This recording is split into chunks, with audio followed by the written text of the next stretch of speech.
በሰፈራችን ጃንሆይ ይመጣሉ ውጡ ተባለ አንድ ጊዜ። ያኔ ሕፃን ነኝ፣ ቸጋሪ ነበርኩኝ። እንዳታስቀምጠኝ እናቴ ከሰፈር ልጅ አልስማማም።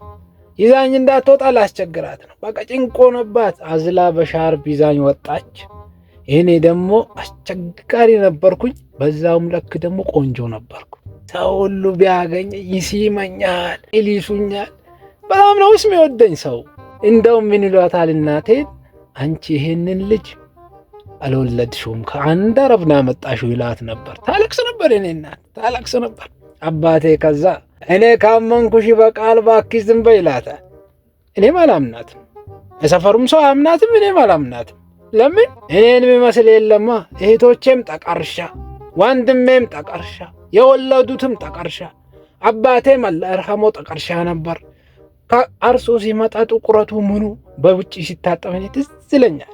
በጣም ይደብር ነበር። መልክ የለውም አባቴ፣ መልክ የለም። ጀግንነቱ ቢኖርም ግን መልክ የለውም።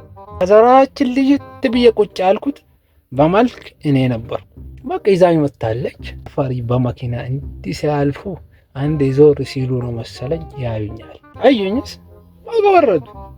ወርደው መጡና ሊሲሙኝ ነው። ዝቅ ሲሉ ጊዜ በጥፊጫ አረኳቸው። ሕፃን ነኝ። አላሁ እናቴ ትግባ ልትመታኝ ዱላ አንስታ እንዲህ ስትል ጊዜ ታይ ልጃችን ነው ይሄ ትልቅ ቦታ ይደርሳል ታይ አሏት። አላሁ ሰላም አይተውኛል። ኬም አይረሳኝም። ያኔ ትልቅ ትሆናለህ ያሉኝ ነገር እና ሆኖ ገና ነኝ። አሁን አልተነካውም። 3 መንግስት አላየው፣ ገና ይመጣል።